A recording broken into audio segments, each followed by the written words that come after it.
बिल्कुल बिल्कुल।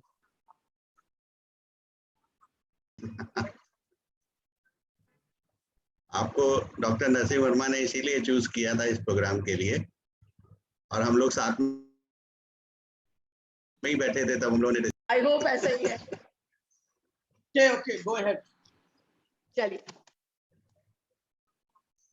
A very good evening to all. We welcome you to the CME presented on the topic UPDA की पाठशाला. Clernet is proud to be associated with Uttar Pradesh Diabetic Association as a digital partner for digital CMEs and live session. Now I would like to play Clernet's video first, and then I'll hand over the session.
Thank you very much for your patience.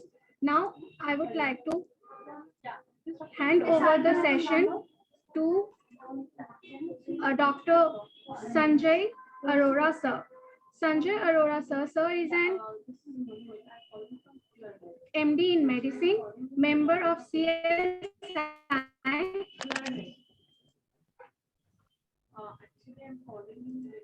member of UPDA RSSDI, fellowship in diabetes, CMC Vellore Diabetes India, fellow of UPDA, joint secretary of API Lucknow chapter, secretary of UPDA. Now I would request Sanjay Arora sir, please take over the session. Thank you. Thank you Shalini. नमस्कार, यूपीडीए की पाठशाला में आप सबका फिर से स्वागत है।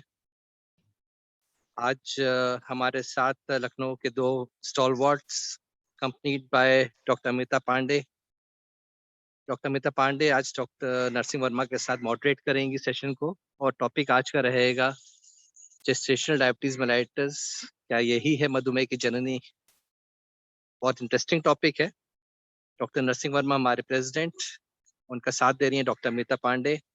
She is MS Gynae Ops. She's done DM in medical genetics and managing the genetic clinic in KGMC. She's master trainer for SIPSA related program and FOXY trainer. She's got multiple research papers, around 57 research papers, 3,600 reads and 649 citations. And she has special interest in gestational diabetes in antenatal clinic. तो आज हमारा अच्छा साथ में रहेगा इनका। और आज हमारे स्पीकर हैं डॉक्टर अनुज महेश्वरी। डॉक्टर अनुज महेश्वरी, इनको भी कोई इंट्रोडक्शन की जरूरत नहीं है, हमारे स्टॉलवर्ट हैं यहाँ के लखनऊ के। यूपीडीए का बैकबोन है, और जो उन्होंने स्टैब्लिश करा यूपीडीए को, सब इन्हीं का देन है। एंड ज्यादा समय न लेते हुए मैं आज डॉक्टर नरसिंह वर्मा से कहूँगा कि प्रोसीडिंग्स को आगे बढ़ाएं। डॉक्टर नरसिंह वर्मा। धन्यवाद डॉक्टर संजय अरोड़ा। तो मित्रों, एक बार फिर से यूपीडीए की पाठशाला में आपका स्वागत है। जैसा कि आपको विदित है, इस पाठशाला में हमारे एक स्टालवर्ट्स जो कि उत्तर प्रदेश डायबिटीज एसोसिएशन के अध्यक्ष रह चुके हैं, बारी बारी से अपना वक्तव्य देते हैं और उससे उत्पन्न जिज्ञासा को शांत करने के लिए रहते हैं। तो मेरा आपसे यह आग्रह है कि जब यह कार्यक्रम चलेगा उस समय आप चैट बॉक्स पर या क्वेश्चन आंसर वाले बॉक्स पर अपने प्रश्न डालते रहें। मैं आपको यह भरोसा दिलाना चाहता हूं, इस कार्यक्रम में जितने प्रश्न आएंगे वो जरूर एड्रेस किए जाएंगे। ऐसा नहीं होगा कि आपके प्रश्न रहें और हम लोग कहें कार्यक्रम समाप्त होता है। तो आपके जितने प्रश्न हैं उनको जरूर जरूर शामिल किया जाएगा। तो आप सभी तैयार रहें। और आज के वक्ता, मैं कह सकता हूं कि अगर हम मधुमेह की बात करते हैं तो भी आज के वक्ता बहुत धनी हैं, और अगर हम जीडीएम की बात करते हैं तो जो बहुत थोड़े लोग हमारे देश के अंदर जीडीएम को अच्छी प्रकार समझ पाए हैं उनमें प्रोफेसर अनुज माहेश्वरी का नाम है, जो कि डिप्सी में भी फैकल्टी है, अभी डिप्सी होने वाली है, और डिप्सी का आयोजन हम लोग लखनऊ में कर चुके हैं उनके नेतृत्व में। तो एक प्रकार से जीडीएम पर बोलने के लिए उनसे उपयुक्त व्यक्ति संभव नहीं था, और इस समय जीडीएम की जो वीक भी चल रहा है उसको देखते हुए भी उनका इस संबंध में बोलना उचित रहेगा। तो अधिक समय न लेते हुए मैं प्रोफेसर अनुज माहेश्वरी, जो कि इस समय एसीपी इंडिया चैप्टर के गवर्नर भी हैं, जो कि बहुत बड़ा सौभाग्य है कि लखनऊ को यह सौभाग्य मिला है कि गवर्नर लखनऊ में रह रहा है, और एसीपी जैसे आप जानते हैं अमेरिकन कॉलेज ऑफ फिजिशियन, उसका जो इंडिया चैप्टर है उसका गवर्नर लखनऊ में निवास कर रहा है। ये लखनऊ का भी गौरव है, हम सभी का गौरव है, हम सबके बीच के प्रोफेसर माहेश्वरी। तो मैं उनसे आग्रह करूंगा कि अपना प्रेजेंटेशन करें, और आज का हमारे साथ मॉडरेट करने के लिए, जैसा डॉक्टर संजय ने बताया, डॉक्टर अमिता पांडे उपलब्ध हैं, जो कि हमारे यहाँ गायनी आर्ट्स में प्रोफेसर हैं, और जीडीएम पर उनका भी अपना बहुत सा ओरिजिनल काम है। तो अच्छी चर्चा होगी, अच्छी पाठशाला होगी। प्रोफेसर माहेश्वरी, कृपया आप आए, आपका स्वागत। धन्यवाद doctor Narsingh Verma for kind introduction.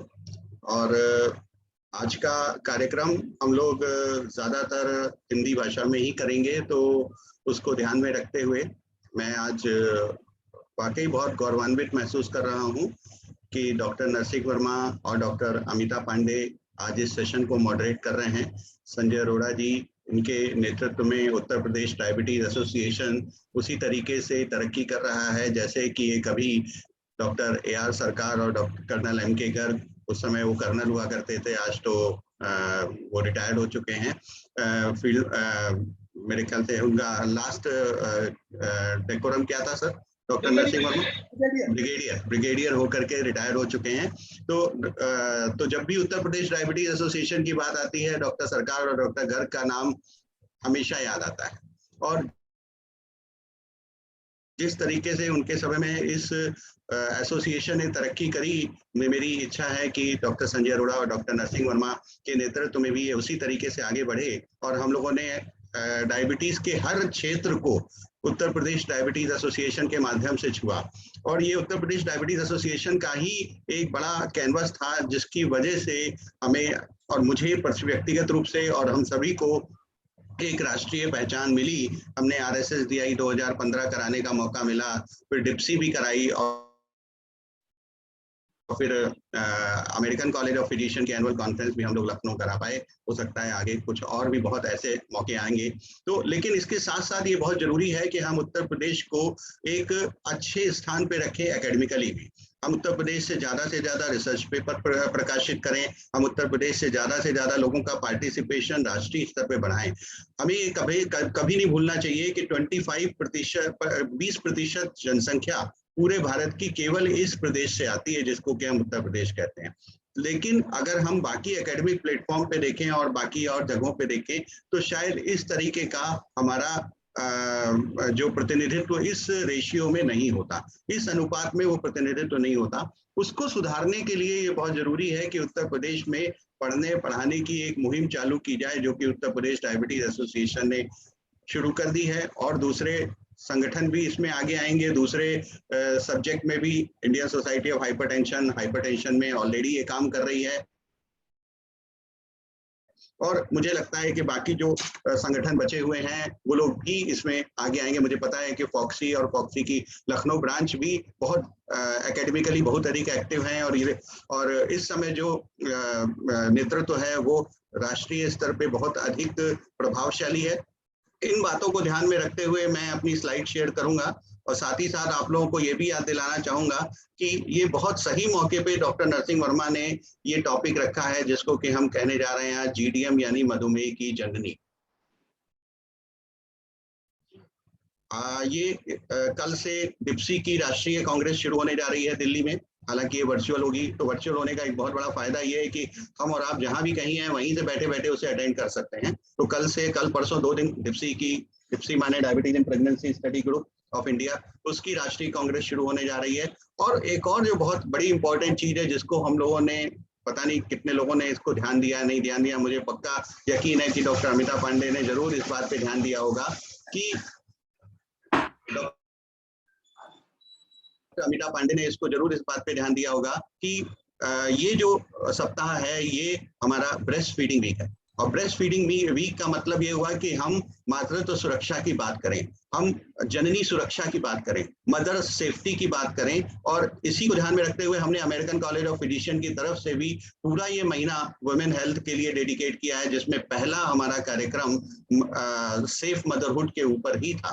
तो इन चीजों के साथ हम लोग टॉपिक पर आते हैं। जेस्टेशनल डायबिटीज यानी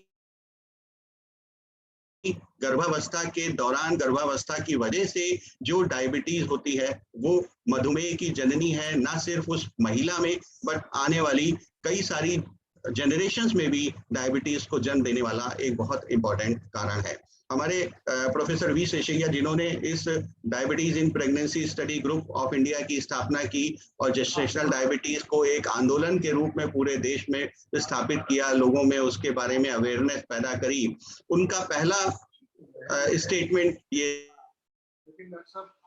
था कि जेस्टेशनल डायबिटीज यानी गर्भावस्था में मधुमेह ना सिर्फ डायबिटीज, ना सिर्फ मधुमेह की जननी है बल्कि सभी असंक्रामक और गैर संक्रामक रोगों की जननी है जो कि कम्युनिकेशन से पैदा नहीं होते, जैसे डायबिटीज, जैसे ब्लड प्रेशर की बीमारी, जैसे हृदय रोग, जैसे स्ट्रोक की बीमारी जिसमें फालिज होता है। और इसी के साथ में कई बार हम लोगों को ये देखने को मिलता है कि कैंसर भी होता है।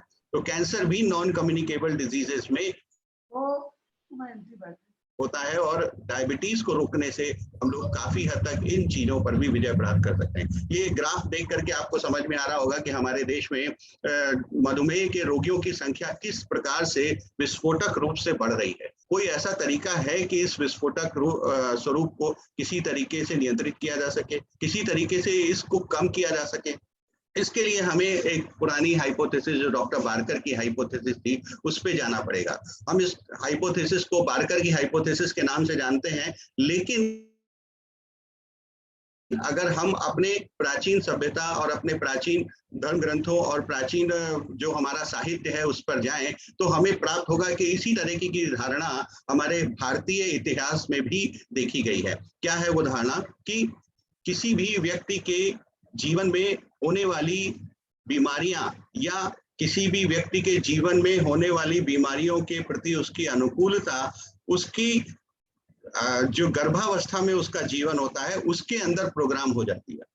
प्रोग्रामिंग एक ऐसा शब्द है जिसको कंप्यूटर वाले बहुत अच्छी तरह से समझते हैं, और प्रोग्रामिंग का मतलब ये हुआ कि आज हमने जिस चीज को शुरुआत किया या आज हमने जिस चीज को प्रोग्राम किया वो आगे चल करके उसी तरीके से चलती रहेगी। यानी गर्भावस्था वो स्थिति है जिसमें हम किसी भी लाइफ स्टाइल को, चाहे वो अच्छे जीवन का लाइफ स्टाइल हो चाहे वो बुरे जीवन का लाइफ स्टाइल हो, उसको यदि हम प्रोग्राम कर देते हैं तो हमारा आने वाला जीवन उसी प्रकार से चलता है। तो अगर हम इस developmental origin of health and disease के ऊपर ध्यान दें तो हमारा जो फिनोटाइप होता है यानी हमारा जो शरीर होता है, जो उसकी बनावट होती है और उसका रूपरेखा होती है, वो 3 चीजों से गवर्न होती है। पहली जेनेटिक्स से, जेनेटिक्स जिसको कि हम नहीं बदल सकते, लेकिन साथ ही हमें ये भूलना नहीं चाहिए कि जेनेटिक्स हमारे 50 साल पहले जो थी वही हमारी जेनेटिक्स आज भी है, उसमें बदलाव नहीं हुआ। फिर ये बीमारियों में बदलाव क्यों? दूसरा बहुत इंपॉर्टेंट कारण है कि हमारी गर्भावस्था में जो हमारा जीवन होता है, यानी intra uterine life, intra uterine environment. और तीसरी इंपॉर्टेंट चीज है जिसको हम कहते हैं पोस्ट नेटल एनवायरनमेंट, यानी कि पैदा होने के बाद हमारे जीवन में जो जिस तरीके से हम अपना जीवन जीते हैं, जिस तरीके से हम अपने जीवन में अपनी दैनिक दिनचर्या को नियंत्रित करते हैं, चाहे वो एक्सरसाइज करके, चाहे वो खाली बैठ के टीवी देख करके, चिप्स खाते हुए, या कोई भी और हाई कैलोरी फूड खाते हुए, टीवी देखते हुए, यानी कि हम अपने जीवन से यदि अपने फिजिकल एक्टिविटी को बिल्कुल बाहर निकाल देते हैं तो हमारी जो ये जीवनचर्या होती है ये हमारे शरीर की फिनोटाइप यानी शरीर की बनावट और शरीर की रूपरेखा पर असर डालती है। ये एक बहुत बड़ा कारण है कि आजकल हम लोग देखते हैं कि आजकल 6-7वें क्लास में पढ़ने वाले बच्चे बिल्कुल अपने जो वजन उनका होना चाहिए उससे 2 गुने वजन के होते हैं। तो इसको हम लोग एपिजेनेटिक्स कहते हैं। ये एपिजेनेटिक्स एक ऐसी चीज जो हमारे नियंत्रण में है। जीन्स को तो हम नियंत्रित नहीं कर सकते, लेकिन साथ ही हमें यह भी नहीं भूलना चाहिए कि जीन्स हमारे जैसे थे वही आज भी हैं जो आज से 50 साल या 100 साल पहले थे, लेकिन हमने एपिजेनेटिक्स को इस तरीके से बदल दिया कि वो जीन्स का जो भी प्रभाव था वो या तो उसके अनुरूप नहीं रह गया और या उसका 2 गुना या 3 गुना या 10 गुना तक हो गया। तो जेनेटिक्स हमेशा जो हमारी गन होती है उसको लोड करती है, लेकिन वो एनवायरमेंटल फैक्टर्स होते हैं जो कि उसको बंदूक की गोली को बाहर से निकलने के लिए प्रेरित करते हैं। अब आइए बात करते हैं इंट्रायूट्राइन एनवायरनमेंट की। जो हम मधुमेह के परिप्रेक्ष्य में जब हम बात कर रहे हैं तो हम जानते हैं कि ये इंट्रायूट्राइन एनवायरनमेंट हाइपरग्लाइसीमिया का है। हाइपरग्लाइसीमिया यानी हाई शुगर का intrauterine environment means glucose level बहुत अधिक है। उस तरीके के गर्भावस्था के वातावरण में वो एक शिशु को पलना पड़ रहा है, तो उसके जो शरीर है उसमें जो विकास हो रहा है वो उस वातावरण से पूरी तरह प्रभावित होता है, जिससे उसके स्ट्रक्चर, उसकी फिजियोलॉजी, उसकी कार्य क्षमता, उसकी मेटाबॉलिज्म सारी प्रभावित होती है और वो सब एडल्ट लाइफ में परिलक्षित होती है। तो ये एक कंसेप्ट है fetal origin of adult diseases का, जो अभी मॉडर्न साइंस में डेविड पार्कर ने हम लोगों को दिया था। अब आइए देखते हैं हाइपरग्लाइसीमिया का इफेक्ट किस तरीके से होता है। प्रेगनेंसी के दौरान यानी गर्भावस्था के दौरान हाई शुगर लेवल बढ़ गया। अब हाई शुगर लेवल जो बढ़ा तो उसकी वजह से पैनक्रियाज की बीटा सेल्स को प्रेगनेंसी के दौरान ही एक्स्ट्रा वर्क करना शुरू करना पड़ा। प्रेगनेंसी के दौरान ही वो जिसको कहते हैं कि मतलब अधिक कार्य करने के लिए प्रेरित हो गए, यानी कि जिसको हम कहते हैं कि ओवर टाइम वर्क कर रहे हैं। तो ओवर टाइम अगर हम कर रहे हैं काम तो जाहिर है कि हमारा शरीर कमजोर होगा। उसी तरीके से अगर हम पैनक्रियाज के बीटा सेल्स को ओवर टाइम वर्क करा रहे हैं और प्रेगनेंसी बच्चा पैदा नहीं हुआ उसके पहले से ही वो अपनी क्षमता से अधिक कार्य कर रहे हैं, तो इस बात की काफी अधिक संभावना है कि आगे चल करके ये बीटा सेल डिसफंक्शन में जाएंगी या फेलियर में जाएंगी। तो इसलिए जेस्टेशनल डायबिटीज यानी गर्भावस्था के दौरान जो प्रेगनेंसी परिलक्षित होती है वो यानी कि गर्भावस्था के दौरान जो लगातार इंसुलिन प्रतिरोधकता बढ़ती रहती है उसको झेल ना पाने की वजह से जो ब्लड ग्लूकोज लेवल बढ़ जाता है, ये पहला लक्षण होता है जिसको कि जो कि हमें ये बताता है कि इस महिला का पैनक्रियाज कमजोर है और आने वाले समय में ये डायबिटीज हो जाएगी। तो GDM is stage, first stage in the evolution of type 2 diabetes. ये एक वो एक इशारा है कि ये बता रहा है कि ये महिला डायबिटिक हो जाएगी, अभी हमारे पास समय है, हम इसको डायबिटिक होने से रोक सकते हैं। और ना सिर्फ इसे ही रोक सकते हैं बल्कि इसमें इसके गर्भ में पलने वाले शिशु को भी हम डायबिटिक होने से रोक सकते हैं। और इस तरीके से मुझे अभी याद आता है जो हम लोगों ने दैनिक जागरण के साथ मिलकर के एक कार्यक्रम किया था उत्तर प्रदेश में, जिसका एक स्लोगन रखा गया था, एक जान से बचे 2 जान। तो एक जान से बचे 2 जान जितना प्रभावी स्लोगन है वो एक बिल्कुल उसकी जेस्टेशनल डायबिटीज की पैथोफिजियोलॉजी से और उसके आगे बढ़ने के तरीके से बिल्कुल मेल खाता है। यहाँ हम लोगों को इस बात को जरूर, आज मैं फिर इसको दोबारा से आप लोगों को रिमाइंड कराना चाहूंगा कि इंसुलिन प्रतिरोधकता एक बहुत खराब चीज है जो कि हमारे शरीर में डायबिटीज को जन्म देती है। लेकिन केवल एक गर्भावस्था ही एक ऐसी सिचुएशन है जहां इंसुलिन प्रतिरोधकता यानी इंसुलिन रेसिस्टेंस का हम लोग स्वागत करते हैं, क्योंकि यदि ये ना हो तो गर्भ में होने वाले शिशु का विकास नहीं होगा। ये इंसुलिन प्रतिरोधकता ही होती है जो माँ के अंदर होती है, और जो वो खाना खाती है, भोजन खाती है, उस इंसुलिन प्रतिरोधकता की वजह से वो उसको स्वयं इस्तेमाल ना करके वो उसके बच्चे के विकास की तरफ ट्रांसफर हो जाता है। तो इंसुलिन प्रतिरोधकता जब माँ के अंदर बढ़ती है तो बच्चे का विकास होता है। लेकिन कई बार बहुत सारी माँ ऐसी होती हैं जिनके की शरीर का पैंक्रियाज उतना मजबूत नहीं होता और वो बढ़ती हुई इंसुलिन प्रतिरोधकता को झेल नहीं पाती और ग्लूकोज लेवल बढ़ना शुरू होता है। यदि वो एक एक्सरसाइज लेवल भी शुरू से मेंटेन रखें तो भी वो इस प्रतिरोधकता पर कुछ हद तक विजय प्राप्त कर सकती हैं। काफी हद तक वो एक्सरसाइज से और लाइफ स्टाइल या भोजन में नियंत्रण से चीजों को कंट्रोल रख सकती हैं, और बाकी फिर कई बार ऐसा होता है इतना ही काफी होता है इन बढ़ती हुई इंसुलिन प्रतिरोधकता के चुनौती को स्वीकार करने के लिए। तो जब हम इन इम्प्लीकेशंस की बात करते हैं तो जो महिला जिसकी की जेस्टेशनल डायबिटीज या प्रेगनेंसी के दौरान जिसको मधुमेह बढ़ा प्रेगनेंसी के कारणों से, वो आने वाले समय में डायबिटीज होने के लिए ज्यादा अनुकूल है और उसमें डायबिटीज होने का खतरा अधिक है। लेकिन इसके साथ ही हमें ये याद रखना पड़ेगा कि उसके गर्भ में पलने वाला शिशु भी डायबिटिक होने के लिए अधिक अनुकूल है, और ये हमारे एकमात्र कारण तो नहीं है हमारी जनसंख्या में मधुमेह विस्फोट का, पर तमाम सारे कारणों में से एक बहुत इंपॉर्टेंट कारण है जिसको हम ट्रांसजेनरेशन ट्रांसमिशन ऑफ डायबिटीज कहते हैं। How does it happen? ये कैसे होता है?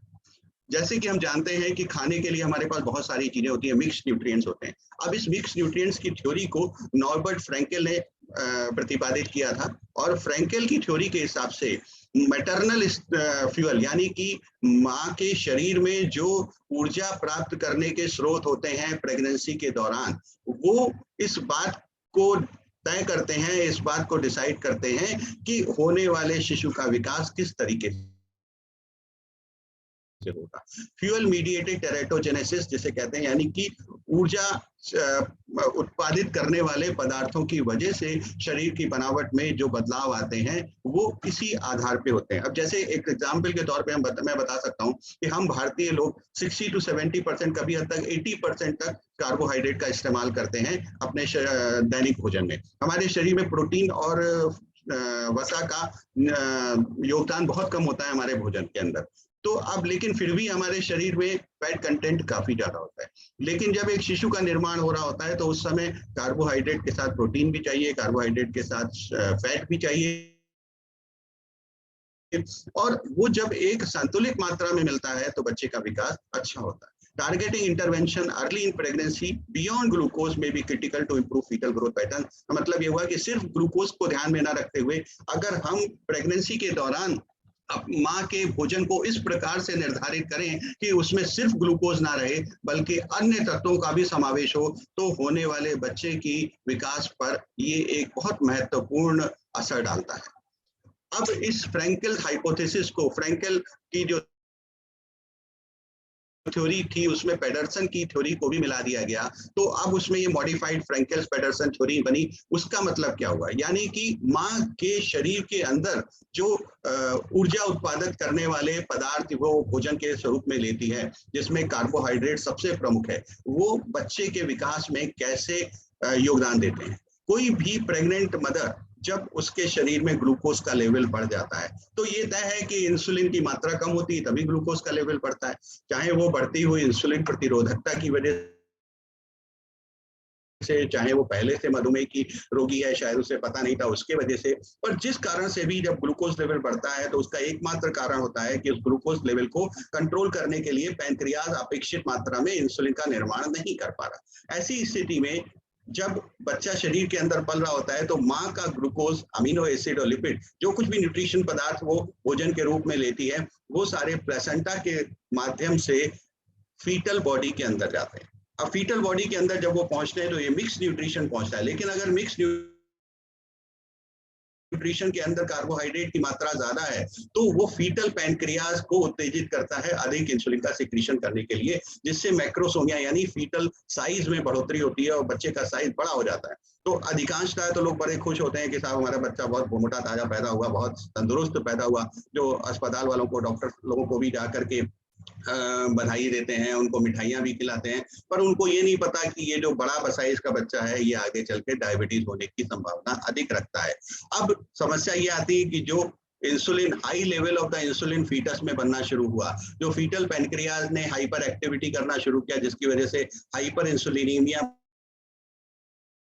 बच्चे के अंदर या होने वाले बच्चे के अंदर होना पैदा हुआ। जैसे ही वो गर्भ से बाहर आता है, तो गर्भ से बाहर आते ही जो वातावरण होता है वो उसका ग्लूकोज लेवल बहुत अधिक नहीं होता। गर्भ के अंदर जब तक था तो वो ऐसे वातावरण में था कि चारों तरफ ग्लूकोज ही ग्लूकोज था, क्योंकि मदर डायबिटिक थी। अब बाहर आया तो वो ग्लूकोज का स्तर वो नहीं रहा, तो लेकिन उसके इंसुलिन का सिक्रीशन उसी लेवल पे चल रहा है जो कि गर्भावस्था के अंदर में था, तो बार बार वो लो शुगर की स्थिति में जाना शुरू हो जाता है। ये पहला नियोनेटल कॉम्प्लिकेशन होता है हाइपर इंसुलिनीमिया क्या है और जेस्टेशनल डायबिटीज का, जो कि बच्चे के पैदा होने के बाद सबसे पहले बच्चे में देखने को मिलता है। उसके बाद फिर उस बच्चे में क्या देखने को मिलता है, जैसे जैसे वो बड़ा होता है तो वैसे वैसे उसके शरीर में ओबेसिटी बढ़ती जाती है, फैट डिपोजिशन बढ़ता जाता है, क्योंकि उसके पैनक्रियाज को अधिक इंसुलिन का सिक्रीशन करने की आदत होती है। ज्यादा इंसुलिन का सिक्रीशन होता है, ज्यादा फैट डिपोजिशन होता है, ओबेसिटी बढ़ती जाती है, और अंततः दोनों चीजों को मिलाकर के बढ़ती है ओबेसिटी की वजह से वो इम्पेयर्ड ग्लूकोज टॉलरेंस डेवलप करता है, और धीरे धीरे उसका पैनक्रियाज भी थकता जाता है, और जितनी अपेक्षित मात्रा में उसे इंसुलिन की आवश्यकता होती है वो उसको निकालना कम कर देता है, और इस तरीके से जो वो बच्चा होता है वो डायबिटिक हो जाता है, मधुमेह से ग्रसित हो जाता है।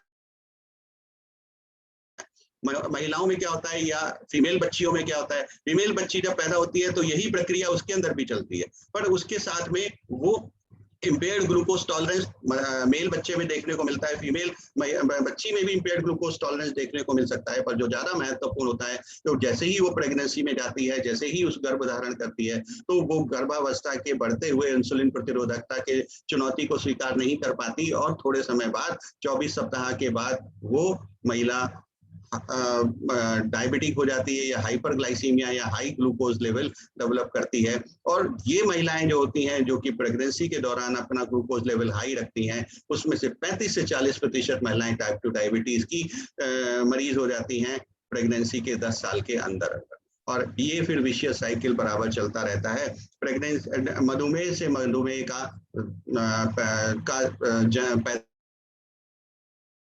होना जारी रहता है।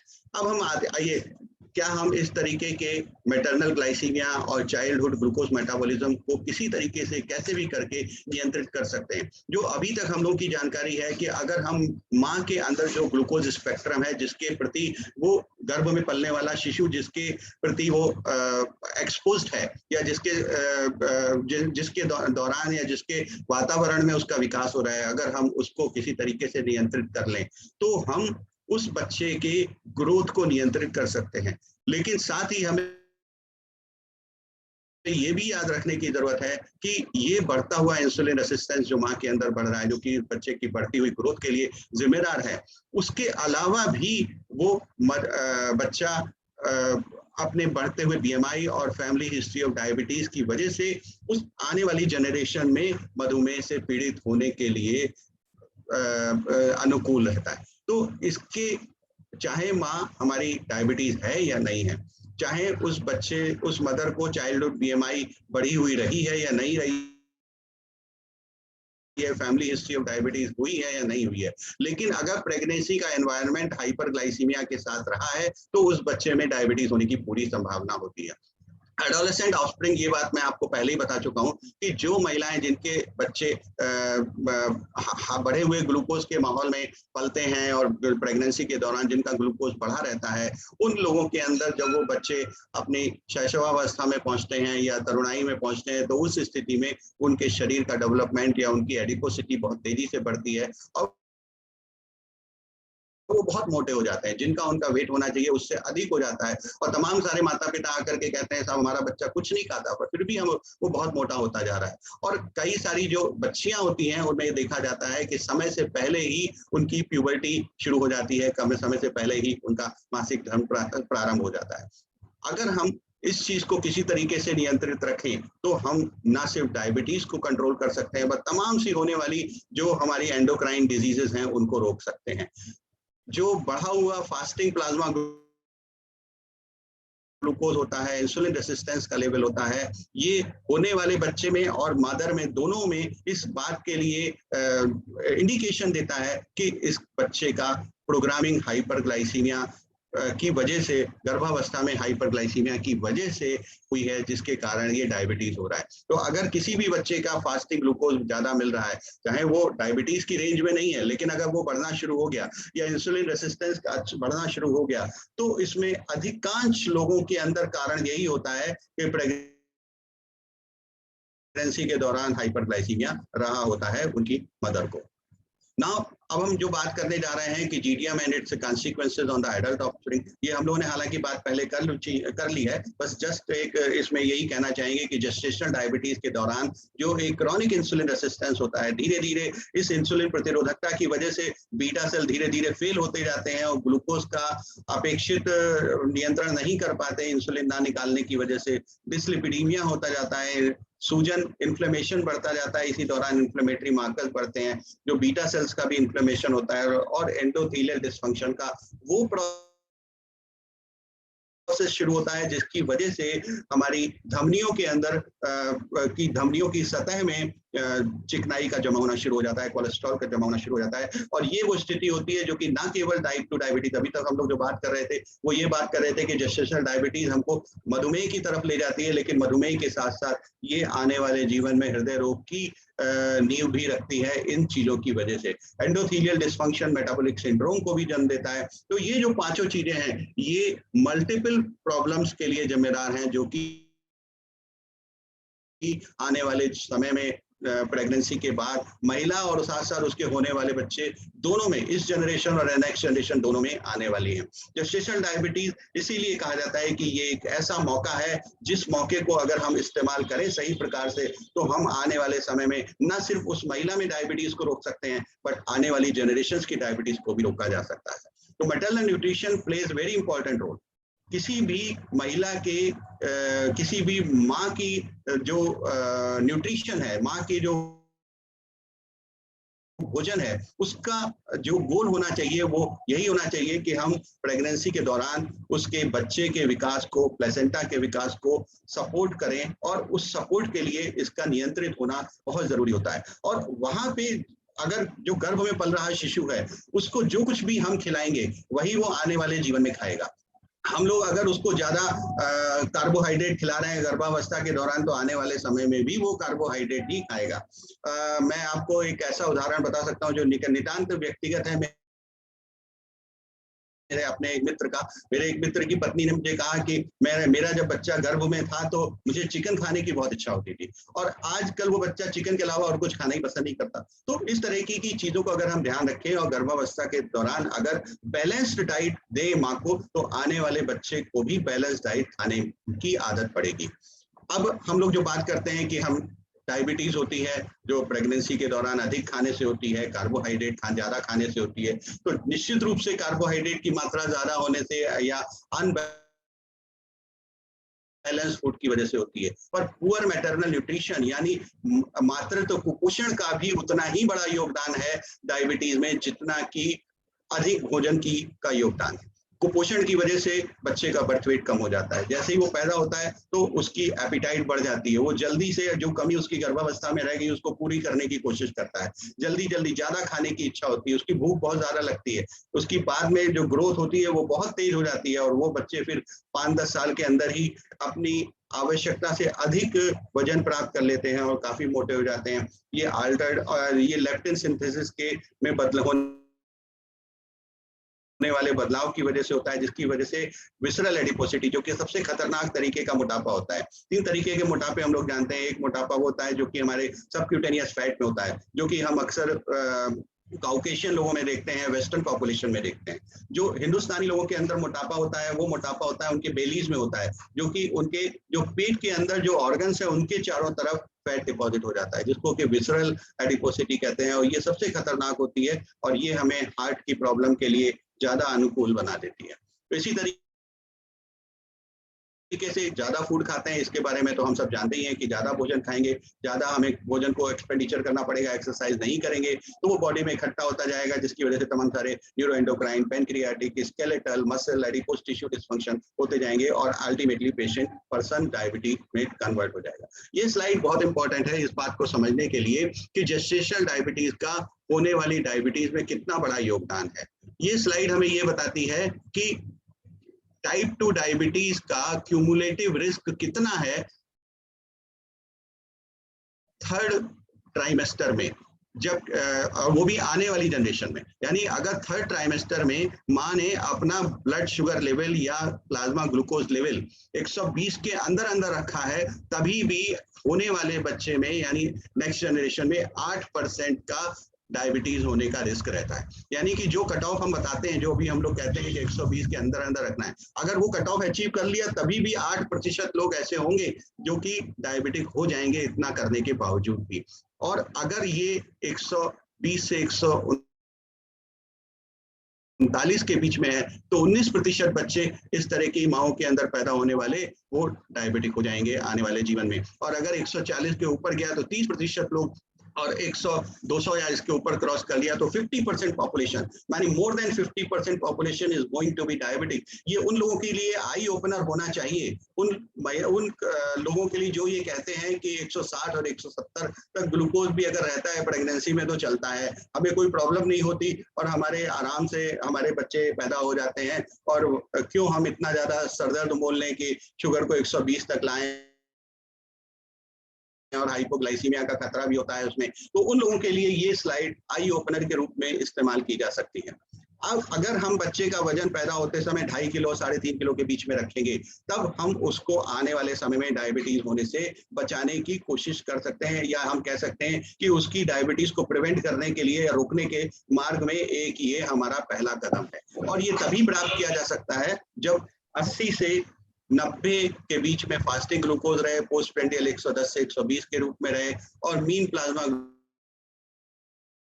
ग्लूकोज 90-95 से 105 के बीच में रहे। तो preventive measures against non communicable disease को गर्भावस्था से ही शुरू करने की आवश्यकता है। और जेस्टेशनल डायबिटीज हमें वो मौका देती है कि हम आने वाली डायबिटीज को यहीं पर रोक सकें, माँ में भी और होने वाली बच्चे में भी। इसी तरीके से ये एक हमें ऐसा मौका देती है कि हम ऐसा इंडिविजुअलाइज लाइफ स्टाइल इंटरवेंशन पैदा करें जो कि आने वाले बच्चे को भी नियंत्रित करे और माँ को भी नियंत्रित करे, जिससे कि उसके अंदर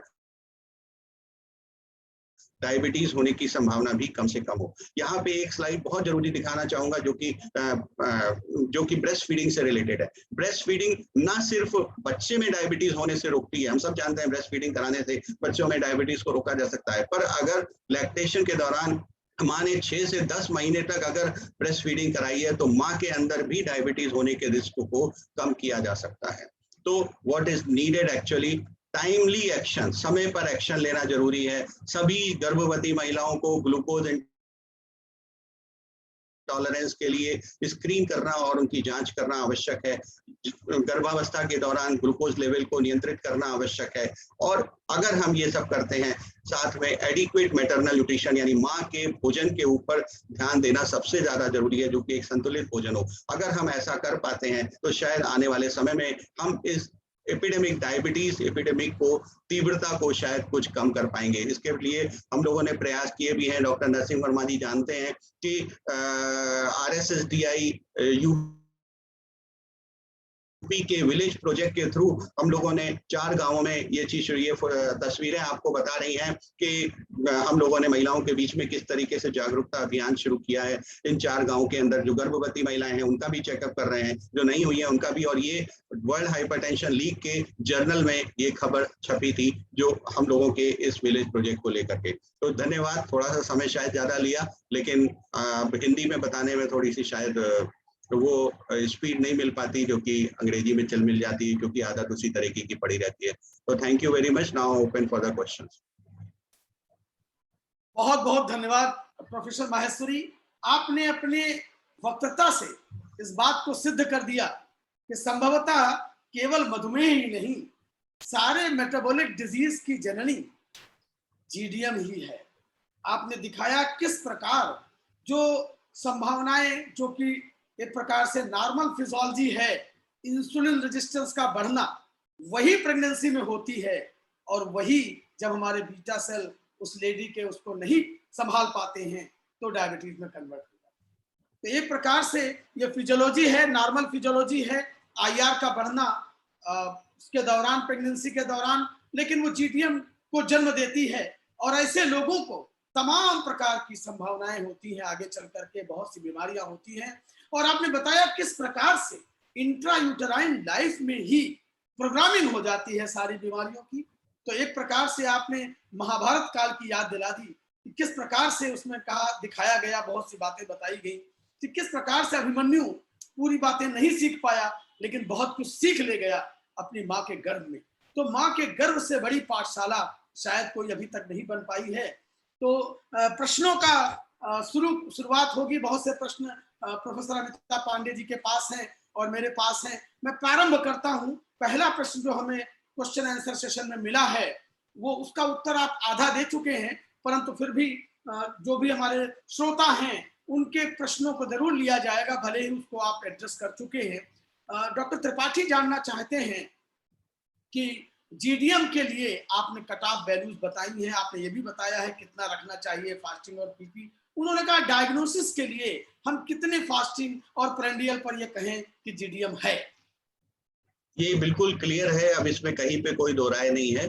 75 ग्राम ग्लूकोज को पिलाने के 2 घंटे बाद, चाहे फास्टिंग है या नॉन फास्टिंग स्टेट है, किसी भी स्टेट में गर्भवती महिला आपके पास आए, उसको आप 75 ग्राम ग्लूकोज 300 ml पानी में घोल करके पिलाइए, और 15 मिनट के अंदर धीरे धीरे पिलाइए, एक साथ नहीं पिलाइए, क्योंकि कई बार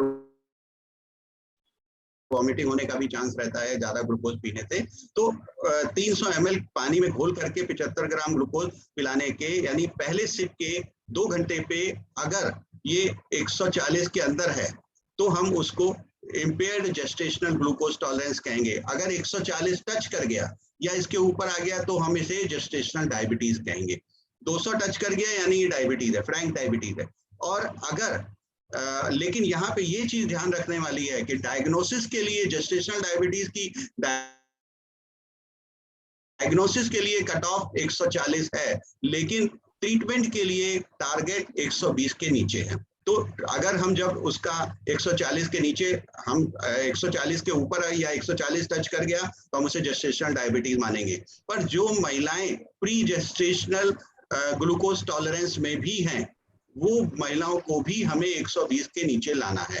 तो ये टारगेट 120 के नीचे, डायग्नोसिस 140 के ऊपर। त्रिपाठी जी के प्रश्न का एक अधूरा भाग रह गया था, वो जानना चाहते हैं जीडीएम में थायराइड फंक्शंस का क्या रोल है।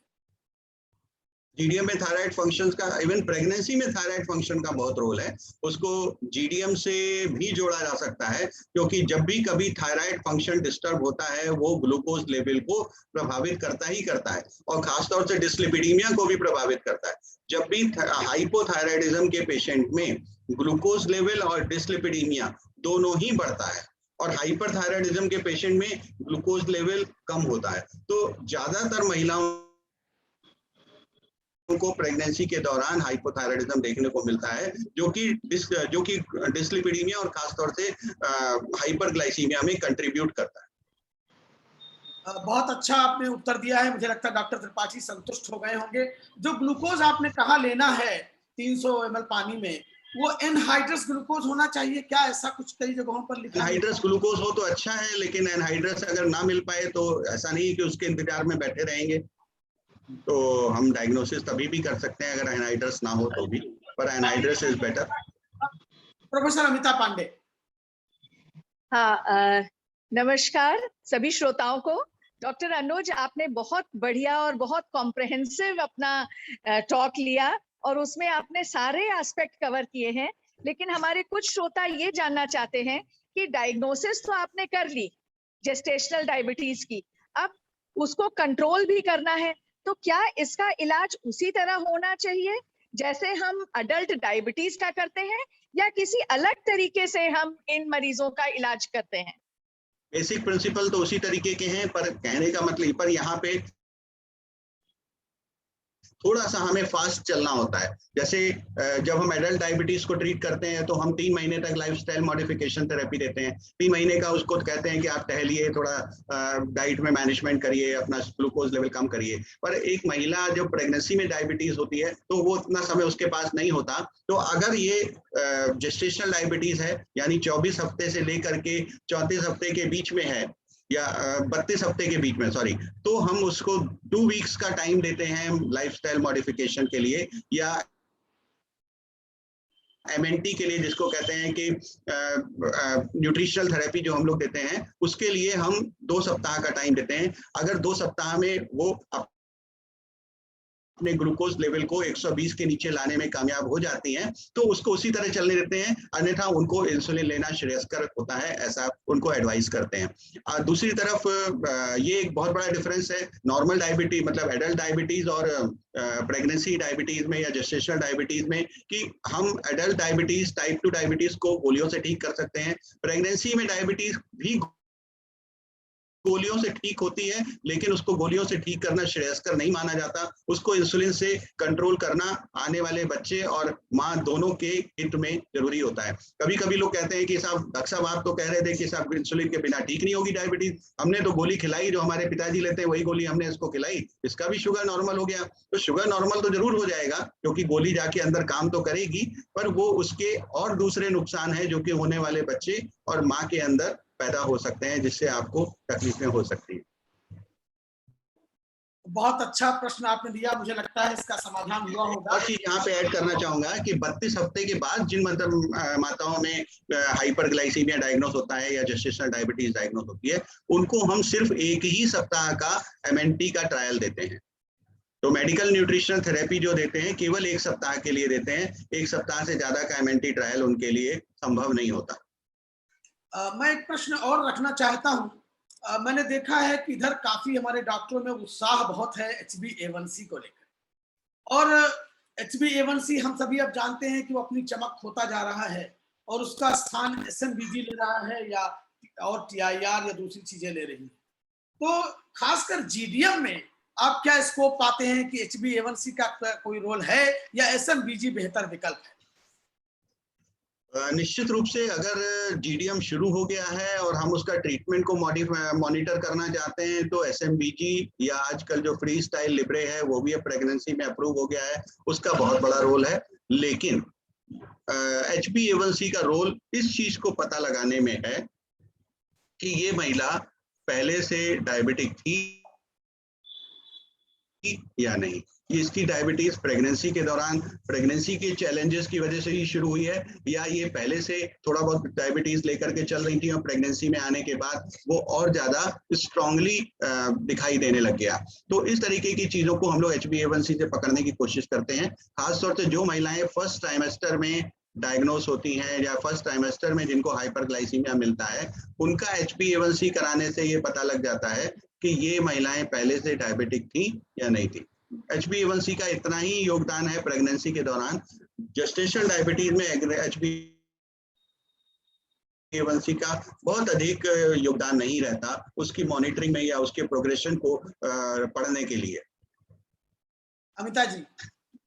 डॉक्टर अनुज, एक प्रश्न जो हमारे काफी श्रोता लोग पूछना चाहते हैं वो ये है कि मान लीजिए किसी महिला को डायबिटीज है पहले से, परंतु उसे पता नहीं चला कि वो डायबिटिक है और इसी दौरान उसको गर्भ ठहर गया, तो यदि गर्भावस्था में काफी समय तक उसको नहीं पता चल पाया कि उसको डायबिटीज है और उसका ब्लड शुगर नेचुरली बहुत बढ़ा हुआ रहा, तो ऐसे में क्या परेशानी हो सकती है? ये बहुत ही जरूरी प्रश्न है, क्योंकि अगर ऐसा होता है तो जो ऑर्गेनोजेनेसिस यानी जो हमारे होने वाले बच्चे के शरीर के जो विभिन्न अंग हैं जिनका बनाने का काम या जिनका जो अंगों के मैन्युफैक्चरिंग वाला काम, वो 8 हफ्ते से लेके 12 सप्ताह के बीच में होता है, और यूजुअली 4 हफ्ते के बाद पता चलता है कि प्रेगनेंसी हुई है कि नहीं हुई, जब पहला पीरियड मिस हो जाता है। तो 4 हफ्ते तो उसी में निकल जाते हैं। उसके बाद सिर्फ 4 हफ्ते बचते हैं, जिसमें कि अगर हमने ये पता लग गया है कि डायबिटीज है और डायबिटीज को कंट्रोल करने के अपेक्षित उपाय किए तो शायद कुछ इंप्रूवमेंट रहे, अदरवाइज वो होने वाला बच्चे की ऑर्गेनोजेनेसिस, उसके पैनक्रियास का निर्माण, उसके हार्ट का निर्माण, उसके नर्वस सिस्टम का निर्माण, किडनी का निर्माण, ये सारी चीजों का निर्माण हाइपरग्लाइसीमिया के माहौल में होता है और जिसमें बहुत सारी कंजेनाइटल एबनॉर्मेलिटीज आने की संभावना रहती है और इस बात की भी संभावना रहती है कि वो बच्चा आगे चल करके डायबिटीज या टाइप 1 या टाइप 2 किसी भी तरीके की डायबिटीज से पीड़ित हो सकता है। बहुत तो अच्छा। तो एक प्रश्न इसी से रिलेटेड है कि फिर क्या करना चाहिए हमारे मरीजों को, क्या हमें क्या एडवाइस देना चाहिए कि इस मुसीबत से बचने के लिए वो क्या करें, किस समय डायबिटीज का जो टेस्ट है वो गर्भावस्था में होना चाहिए? इस मुसीबत से बचने के लिए हमें अपनी पूरी जनता को इस बात के लिए प्रेरित करना चाहिए और जिस तरीके से हमने पूरे देश के लोगों को बहुत सारी चीजों के लिए प्रेरित किया, जैसे पूरे देश के लोगों को हम लोगों ने स्मोकिंग ना करने के लिए प्रेरित किया, उसी तरीके से हम सबको इस बात के लिए भी प्रेरित कर सकते हैं कि प्रेगनेंसी प्लान करके ही करें। शादी होने का मतलब ये नहीं है कि तुरंत प्रेगनेंसी या कभी भी हो जाए प्रेगनेंसी। शादी होने के बाद माता पिता दोनों, होने वाले माता पिता दोनों, हस्बैंड वाइफ दोनों अपने टेस्ट कराएं और प्रेगनेंसी को प्लान करके करें। उसके प्रेगनेंसी में जाने के पहले अपना ब्लड शुगर नियंत्रित करें या पहले चेक कराएं, अगर बढ़ा हुआ है तो नियंत्रित करें, अपने वजन को नियंत्रित करें। कई बार ये भी देखा जाता है कि नॉर्मल ब्लड शुगर लेवल है बट महिला का या वजन बहुत ज्यादा है, ओबेसिटी है। अब वो जैसे ही प्रेगनेंसी शुरू हुई तो बढ़ा हुआ इंसुलिन, पहले ही उसका इंसुलिन रेजिस्टेंस बहुत ज्यादा था, प्रेगनेंसी शुरू हुई जैसे जैसे इंसुलिन रेजिस्टेंस बढ़ना शुरू हुआ उसने तरह से डायबिटीज डेवलप करना शुरू कर दिया। तो इस तरीके की चीजों के लिए अगर पहले ही वो डॉक्टर से सलाह लें, गायनेकोलॉजिस्ट से बात करें, गायनेकोलॉजिस्ट को अगर जरूरी लगे तो वो फिजिशियन के पास भेज करके उनके चेकअप करवाएं और उसके बाद अगर वो प्रेगनेंसी शुरू करेंगे तभी इस तरीके की चीजों से बचा जा सकता है और आने वाली जनरेशन को भी हम हेल्दी रख सकते हैं। क्योंकि वरना इस तरीके के बच्चे पैदा होते हैं जिनमें किसी में कोई कमी है, किसी में कोई कमी है, मानसिक विकास भी उनका कम होता है, आगे की जनरेशन भी हमारी खराब क्वालिटी की जनरेशन आती है, उसको सुधार सकते हैं हम लोग। बहुत अच्छा बताया डॉक्टर अनुज आपने। मुझे लगता है कि इसको अगर हम इस तरह से कहें कि कंसेप्शन के पहले अगर हम मेटाबॉलिकली करेक्ट हैं तभी हम सोच सकते हैं कि प्रोजनी अच्छी होगी। तो और पहले जाकर के प्रेगनेंसी होने के पहले, मैरिज के भी पहले और कंसेप्शन के पहले बहुत जरूरी है कि ब्लड शुगर कंट्रोल हो।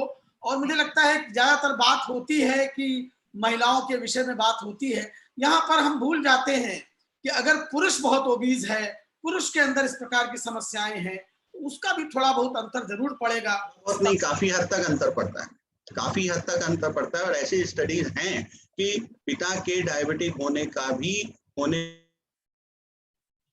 वाली संतान पर प्रभाव पड़ता है। तो इस तरीके, इसमें कोई दो राय नहीं, जो आप बात कह रहे हैं बिल्कुल सही है कि माता पिता दोनों को अपना चेकअप कराना चाहिए प्रेगनेंसी शुरुआत करने से पहले। डॉक्टर अजय तिवारी साहब ने एक प्रश्न पूछा है जो कि इस समय फिजिशियंस के फोरम पर, गायनेकोलॉजिस्ट के फोरम पर पूरे भारत में इसको लेकर के काफी हद तक डिबेटेबल चीजें रही हैं। मेटफॉर्मिन का प्रयोग कैसे करना है जीडीएम में या नहीं करना है, और ग्लुबेनक्लामाइड का प्रयोग कब कैसे करना है, इन दोनों बातों को लेकर के काफी भ्रम की स्थिति निर्मित होती रहती है और विभिन्न प्रकार के विचार आते रहते हैं। तो आप यहाँ पर इस बारे में प्रकाश डालें, आपका क्या अभिमत है, मेटफॉर्मिन का प्रयोग कब और कैसे, डिप्सी गाइडलाइन को ध्यान में रखते हुए, और बाद में ग्लुबेनक्लामाइड के विषय में भी बताइएगा। डिप्सी गाइडलाइंस के हिसाब से भी मेटफॉर्मिन प्रेफर्ड थेरेपी नहीं है। मेटफॉर्मिन उनके लिए है जो कि इंसुलिन नहीं ले सकते या नहीं लेना चाहते, और उसमें भी डिप्सी गाइडलाइन के हिसाब से भी पहले 20 सप्ताह में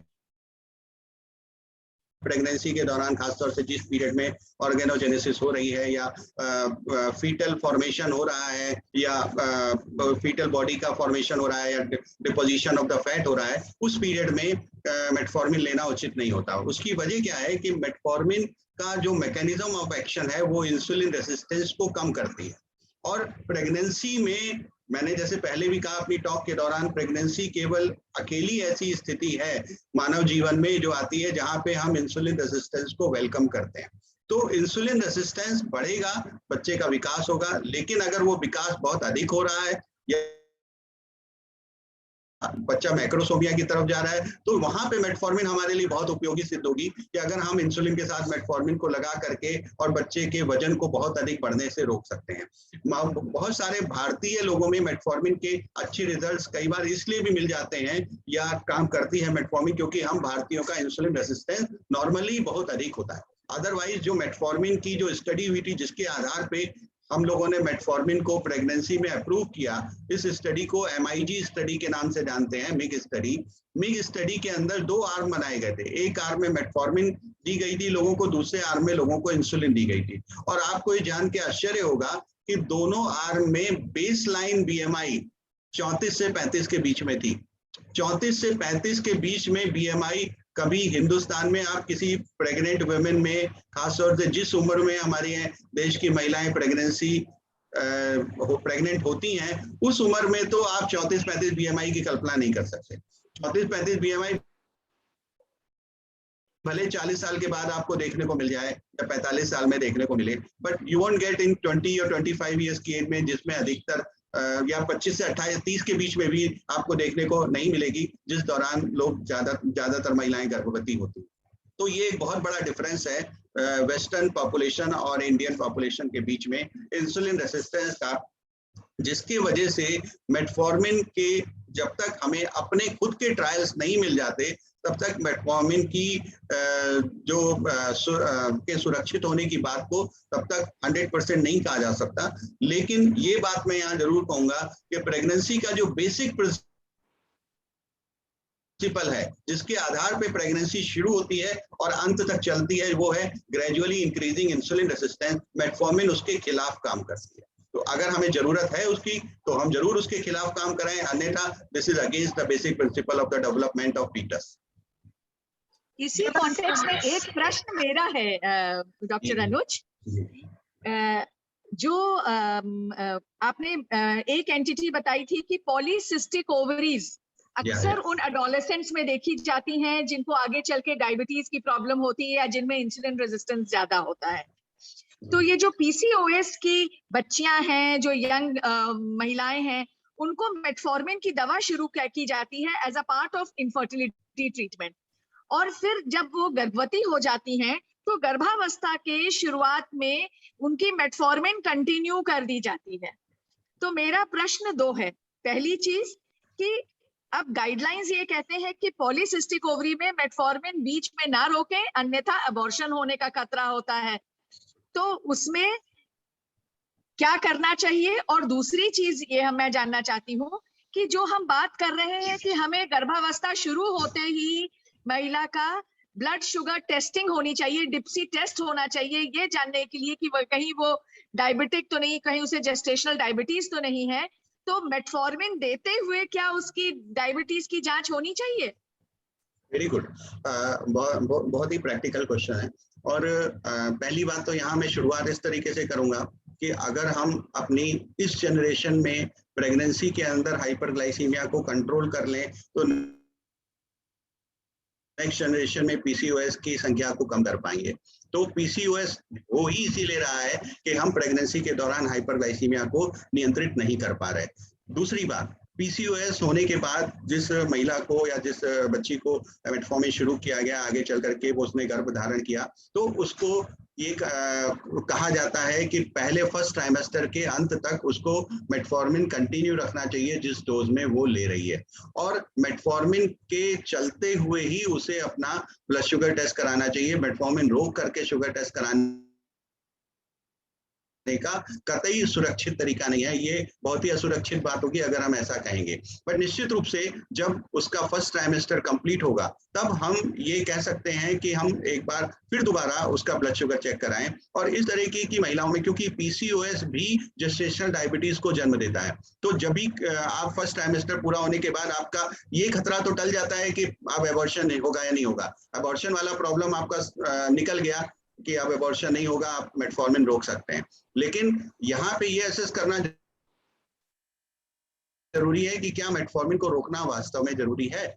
बच्चे की ग्रोथ को ध्यान में रखते हुए, उसके इंट्रायूटेराइन डेवलपमेंट को ध्यान में रखते हुए और उसके बढ़ते हुए इंसुलिन रेसिस्टेंस को ध्यान में रखते हुए ये तय करना यहाँ पर पड़ेगा। और ये डॉक्टर, चाहे वो गायनेकोलॉजिस्ट और फिजिशियन की कंबाइंड जिम्मेदारी है, जो कि वो इंडिविजुअलाइज्ड डिसाइड करेगा कि हम इस महिला का इंसुलिन रेसिस्टेंस बढ़ने दें या उसको यहाँ पे ब्रेक लगाएं। अगर ब्रेक लगाना है तो मेटफॉर्मिन जारी रखनी है, और अगर उसको बढ़ते रहने देने की जरूरत है, जैसे IUGR में है,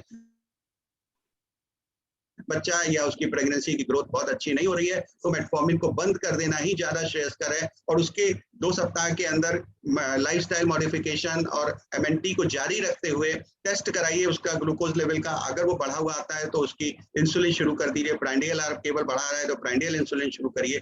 अदरवाइज हम प्रीमिक्स का भी लाभ उठा सकते हैं, का भी इस्तेमाल करके उस समय लाभ उठा सकते हैं। तो मेरे ख्याल से this could be the best policy. Thank you, बहुत अच्छे से आपने आंसर किया doctor Anuj. I am sure मेरे साथ साथ बहुत सारे और लोगों को भी इससे बहुत फायदा हुआ होगा और बड़ी क्लैरिटी ऑफ कॉन्सेप्ट हुआ है। अभी कुछ अच्छे प्रश्न मिले हैं, डॉक्टर मनोज श्रीवास्तव जी के कुछ प्रश्न हैं, लेकिन उनको रखने के पहले वो छोटी सी बात आपसे जानना चाहता हूँ। जैसा कि मैंने देखा है, मैं अपने खुद को लाभान्वित होना चाहता हूँ और मैंने ये बात आपसे कही थी कि GDM में मैंने आपसे बहुत कुछ सीखा है। प्रारंभ में GDM को लेकर के मैं उतना सहज नहीं था, परंतु पिछले 10-15 वर्षों में GDM पर मैंने आपसे काफी कुछ सीखा और आगे भी पढ़ाई की, तो मैंने अपनी एक धारणा बनाई है जो बहुत कुछ आपसे प्रभावित है। मैं GDM में MNT की बात जब होती है तो मैं लोगों को कहता हूं कि आप अपने भोजन को 9 भागों में बांट दीजिए। ब्रेकफास्ट को 3 भागों में, लंच को 3 भागों में और डिनर को 3 भागों में, यानी दिन भर में 9 मील्स ले जाए। और ऐसा करने पर मुझे काफी मरीजों में सफलता मिली है जो ट्रू GDM होते हैं। मैं पहले से एग्जिस्टिंग डायबिटीज की बात नहीं कर रहा हूं। इसके संबंध में आपके विचार जानने के बाद मैं डॉक्टर मनोज श्रीवास्तव साहब के प्रश्न आपके सामने रखूंगा, जो बहुत अच्छे प्रश्न उन्होंने पूछे। ख्याल से आपने बहुत ही अच्छी स्ट्रेटेजी प्लान करी है। डॉक्टर शेषिया ने शुरू में ये बात कही थी कि 92 से 94% जेस्टेशनल डायबिटीज केवल मेडिकल न्यूट्रिशन थेरेपी से ही कंट्रोल हो जाती है। बाद में उसके बाद कुछ स्टडीज आई जिसमें किसी ने 92% कहा, किसी ने 89% कहा। वो डिपेंड करता है कि कितना हम पेशेंट से फॉलो करा पाते हैं। मल्टीपल स्मॉल मील एक इतनी अच्छी स्ट्रेटजी है, अगर इस पे चले तो हम पोस्ट प्रेंडियल हाइपरग्लाइसीमिया को बहुत अच्छे तरीके से कंट्रोल कर सकते हैं। खासतौर से अगर हम ग्लूकोज लेवल पेशेंट का कम कर रखना चाहते हैं, यानी कार्बोहाइड्रेट कंटेंट उसकी डाइट में कम कर पाए। अगर हम डाइट की प्लानिंग इस तरीके से करें कि कार्बोहाइड्रेट कंटेंट 40% या 45% से ऊपर ना जाए अगर महिला ओवरवेट है तो, और अगर वो नॉर्मल वेट है तो 50 to 55%, और अगर वो ओबीज है तो 40% से भी कम, यानी 35% से अधिक कार्बोहाइड्रेट ना जाए। अगर इतना हम इंश्योर कर लें तो हम उसके पोस्ट प्रेंडियल हाइपरग्लाइसीमिया को, पोस्ट प्रेंडियल पीक को चेक कर सकते हैं बिना किसी इंसुलिन को दिए हुए, थोड़ी बहुत एक्सरसाइज करा के। यूजुअली हम लोग अपने पेशेंट को बताते हैं, मैं तो जो अपने पेशेंट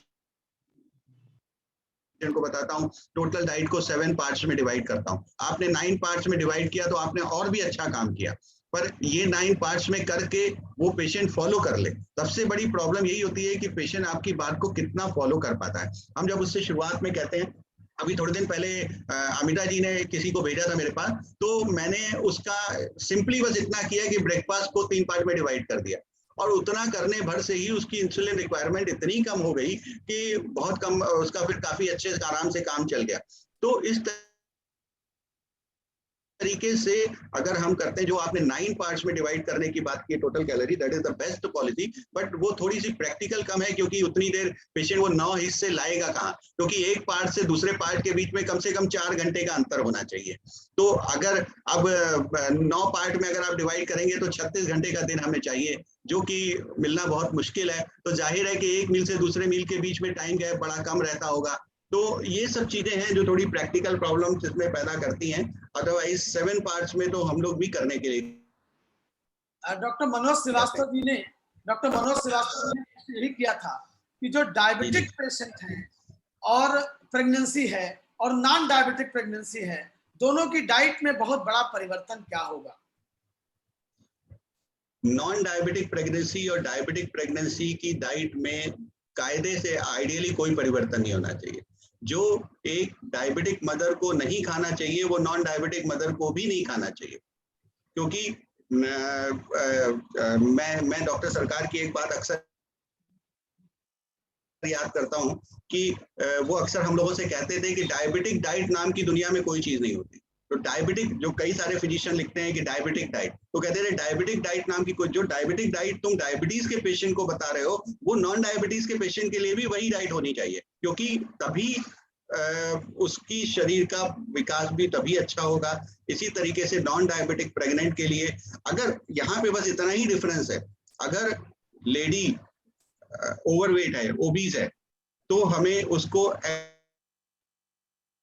एक्स्ट्रा कटिंग करनी पड़ेगी उसके कार्बोहाइड्रेट के कंटेंट में। और अगर वो ओबीज या ओवरवेट नहीं है तो हम उसी हिसाब से चल सकते हैं कि 45 to 55% तक carbohydrate, rest divided into 2 equal part. Carbohydrate में 50% should come from the complex carbohydrate like salad and जो पत्ते वाली सब्जियां हैं और उन सब से आए, और बाकी का जो 25% है वो हमारा रूटीन खाने से, जो हम लोग दाल चावल खाते हैं उससे आ जाए, तो हमारे प्रेग्नेंट विमेन के लिए बहुत अच्छा रहेगा। लेकिन नॉन प्रेग्नेंट को भी यही चीज फॉलो करना चाहिए, और हम सभी को यही चीज फॉलो करना चाहिए कि 50% कार्बोहाइड्रेट में से 25% कार्बोहाइड्रेट का 50% should come from leaves and vegetables. Doctor Manoj ने इसी में एक कमेंट किया था कि अगर हम कार्बोहाइड्रेट आप 40% लाने की बात कर रहे हैं तो क्या हम फैट कंटेंट बढ़ा सकते हैं? Again this is a individualised question. यहाँ पर हमें देखना पड़ेगा कि हम किस लिए कार्बोहाइड्रेट कम कर रहे हैं। कार्बोहाइड्रेट कम करने के दो उद्देश्य होते हैं। एक तो हम उसका ग्लूकोज लेवल अधिक है इसलिए कार्बोहाइड्रेट कम कर रहे हैं। ऐसी स्थिति में हम फैट लेवल बढ़ा सकते हैं, चाहे फैट से पूर्ति करें चाहे प्रोटीन से करें, क्योंकि प्रोटीन बहुत अधिक बढ़ाना भी प्रोटीनूरिया को जन्म देता है। तो प्रोटीन भी एक आवश्यक मात्रा से अधिक मात्रा में नहीं जाना चाहिए, और हम लोगों ने देखा भी है कि कीटो डाइट्स के बहुत अच्छे रिजल्ट्स निकले हैं। पर अगर हम किसी ऐसी महिला को टारगेट कर रहे हैं जो ऑलरेडी ओबीज है, तो मुझे नहीं लगता कि उसके लिए फैट कंटेंट 30% जो कि रिकमेंडेड है उससे ऊपर जाना उचित होगा। नॉर्मल रिकमेंडेशन फैट कंटेंट की 30% होती है, जिसमें 7% should come from the saturated fat, remaining should come from the unsaturated. तो 7% सैचुरेटेड फैट से जो आने वाला है उसको हम सैचुरेटेड फैट से लेते रह सकते हैं, बाकी का अनसैचुरेटेड फैट में, और इससे ज्यादा फैट लेने की आवश्यकता नहीं है। तो इसका मतलब यहाँ डॉक्टर मनोज के क्वेश्चन को मैं थोड़ा एड्रेस करना चाहूंगी कि कार्बोहाइड्रेट का परसेंटेज हमें नहीं कम करना चाहिए। हमारी कोशिश होनी चाहिए कि हम लो ग्लाइसेमिक इंडेक्स वाली चीजें दें और कॉम्प्लेक्स कार्बोहाइड्रेट्स पूरा रिप्लेस कर दें। परसेंटेज उतना ही रहे, बस वो कॉम्प्लेक्स कार्बोहाइड्रेट्स हो। Yes, I agree with this thing कि, लेकिन वो चीजें उसी तरीके से आती हैं, डिपेंड करता है कि हम कार्बोहाइड्रेट को कम करना क्यों चाह रहे हैं। अगर हम ऑलरेडी इंसुलिन दे ही रहे हैं तो फिर कार्बोहाइड्रेट को एक निश्चित मात्रा के नीचे कम करने का कोई रीजन नहीं है, कोई कारण नहीं है। अब कार्बोहाइड्रेट अगर हम बहुत कम करेंगे तो बच्चे की ग्रोथ पे भी असर पड़ेगा। एक छोटा सा प्रश्न इसी के साथ जुड़ा है, उसके बाद अमिता जी को मैं आमंत्रित करूंगा। डॉक्टर मनोज का ही प्रश्न है। डॉक्टर मनोज श्रीवास्तव हमारे यूपीडीए के पिलर हैं, वाइस प्रेसिडेंट हैं, और बहुत अच्छा लग रहा है कि वो पूरी पाठशाला उन्होंने अटेंड करी है, जुड़े हैं, प्रश्न भी पूछ रहे हैं। उन्होंने कहा है role of aspirin in gestational diabetes. Gestational diabetes का तो कोई संबंध एस्पिरिन से नहीं है सच। हाँ, ये है कि बहुत सारी और दूसरी चीजों का एस्पिरिन से जरूर संबंध हो सकता है। एक चीज यहाँ पर हम कहेंगे कि डायबिटीज के दौरान जब ग्लूकोज लेवल हाई रहता है तब उसमें ब्लड की विस्कोसिटी बढ़ जाती है। तो अगर एस्पिरिन हम देंगे तो ब्लड की विस्कोसिटी पे असर पड़ता है, ब्लड की विस्कोसिटी कम होती है and then it remains free flowing. इस तरह की कुछ स्टडीज हैं जहां पर कि एस्पिरिन का effect as an anti platelet agent देखा गया है। किसी भी डायबिटिक पेशेंट में it helps whenever it is causing it is reducing the viscosity of the blood, चाहे वो gestational diabetes हो चाहे वो non gestational diabetes हो। स्पेशली इन gestational diabetes अगर कुछ बेनिफिट और है तो मैं अमिता जी और बताएं तो अच्छा होगा। हाँ अमिता जी, आप बताएं फिर प्रश्न पूछिए। पहले आप बताइए एस्पिरिन प्रेगनेंसी में। ऐसा है कि ऐसी कहीं कोई स्टडीज नहीं हुई हैं कि डायबिटीज में, जेस्टेशनल डायबिटीज को प्रिवेंट करने में या जेस्टेशनल डायबिटीज हो जाए तो महिला को एस्पिरिन देने से कोई फायदा होता है। लेकिन ये देखा गया है कि बहुत सी महिलाओं में जिनको जेस्टेशनल डायबिटीज होता है उनको हाइपरटेंसिव डिसऑर्डर ऑफ प्रेगनेंसी भी होता है, जैसे क्रॉनिक हाइपरटेंशन या जेस्टेशनल हाइपरटेंशन या प्री एक्लेम्सिया होने के चांसेस ज्यादा होते हैं। अब आजकल बहुत सारे टेस्ट्स आ गए हैं जिससे हम प्रिडिक्ट कर सकते हैं कि किस महिला को हाइपरटेंशन इन प्रेगनेंसी होगा और किसको नहीं होगा। और ये टेस्ट यूजुअली 11 से 13 हफ्ते के बीच में किए जाते हैं डॉपलर ऑफ यूटेराइन आर्टरी से। तो यूटेराइन आर्टरी के डॉपलर पे अगर डायस्टोलिक नॉचिंग वगैरह दिखती है तो उन महिलाओं में प्रोफाइलैक्टिकली हम लोग एस्पिरिन शुरू कर सकते हैं, बट वो इसलिए नहीं कि उनको आगे डायबिटीज ना हो, बल्कि इसलिए कि आगे चल के उनको हाइपरटेंसिव डिसऑर्डर ऑफ प्रेगनेंसी ना हो, जो कि यूजुअली जेस्टेशनल डायबिटीज के पेशेंट्स में बहुत देखा गया है। Very correct, I agree with this idea. I think doctor Narsingh Verma भी इस बात से एग्री करेंगे। बिल्कुल, बहुत अच्छा बताया अमिता जी ने। अमिता जी, आप प्रश्न अगला आप ही को पूछना है। हाँ, अब अगला प्रश्न चूंकि हमारे श्रोता नहीं पूछ रहे हैं तो मेरे दिमाग में एक और प्रश्न है डॉक्टर अनुज आपके लिए, कि हम वापस आते हैं इस वेबिनार के टॉपिक पे। हमारी पाठशाला का चर्चा का विषय था जीडीएम डायबिटीज की जननी है, और आपने हमें बताया कि गर्भावस्था में ही सारी प्रोग्रामिंग हो जाती है, जिससे आगे चल के वो जो बच्चा है उसको भी डायबिटीज होने की संभावना होती है और माँ को भी आगे चल के डायबिटीज होने की संभावना होती है। तो गर्भावस्था के बाद में, यानी प्रसव के उपरांत, ऐसा हम क्या कर सकते हैं? क्या काउंसलिंग कर सकते हैं? क्या लाइफस्टाइल मॉडिफिकेशन सजेस्ट कर सकते हैं जिससे ये महिला भी डायबिटीज से बची रहे और उसका वो जो बच्चा है उसकी जो भी प्रोग्रामिंग हो गई वो तो हो गई, बट आगे वो डायबिटीज से बच सके? Very challenging and very difficult to do in practicality. एक बार जहाँ बच्चा पैदा होता है तो माता पिता और उसके परिवार वाले बिल्कुल एकदम केयर फ्री हो जाते हैं, सारे बंधनों से मुक्त होकर के, वो इंसुलिन भी बंद हो गई, सब कुछ बंद हो गया। अब उनको सबसे बड़ा जो चैलेंज होता है कि 6 सप्ताह के बाद बुलाना, जो हम लोगों का एक प्रोटोकॉल है कि जब प्रेगनेंसी डिलीवरी के 6 वीक्स के बाद आप फिर दोबारा उसकी ब्लड शुगर चेक करें, उसे बुलाएं। और उसका अगर कुछ महिलाएं ऐसी होती हैं जेस्टेशनल डायबिटीज की कि जिनका जैसे ही प्रसव होता है वैसे ही उनका इंसुलिन बंद हो जाता है, ग्लूकोज लेवल नॉर्मल आ जाता है। जिनका नॉर्मल नहीं आता या जिनका इंसुलिन चल रहा है वो तो आपके कांटेक्ट में रहेंगे और वो ट्रीटमेंट में रहेंगे, उनसे आपकी मुलाकात होती रहेगी, आप उनको देखते रह सकते हैं, उनको डिसाइड करते रह सकते हैं कि क्या करना है उन्हें आगे क्या है। पर सबसे बड़ा चैलेंज उन लोगों के साथ होता है जो कि नॉर्मोग्लाइसेमिक हो जाते हैं और उनका 6 हफ्ते के बाद उन्हें दोबारा आना होता है, और वो दोबारा नहीं आते। वो तभी आते हैं जब उनको हाइपरग्लाइसीमिया डिटेक्ट होता है, साल भर बाद या 1.25 साल बाद, या हो सकता है 6 हफ्ते बाद भी उनको हाइपरग्लाइसीमिया हो गया हो, पर क्योंकि चेक ही नहीं किया तो पता ही नहीं चलेगा, वो आए ही नहीं। इस चीज को कहीं पे अगर हम इस सिस्टम को इम्प्रूव कर ले, मैंने एक सजेशन दिया था कि अगर हम एसएमएस की कुछ ऐसी व्यवस्था करें कि 6 वीक के बाद रिपीटेड एसएमएस जाएं या फोन कॉल जाएं उस महिला के घर पे या उसके परिवार वालों के पास कि आपको एक बार अपना जीटीटी करा के दिखाने की जरूरत है। आप ना दिखाने आइए, बस आप ग्लूकोज टॉलरेंसेस करा करके और उसकी रिपोर्ट हमें भेज दीजिए, HbA1c करा के उसकी रिपोर्ट हमें भेज दीजिए। That will be very helpful कि हम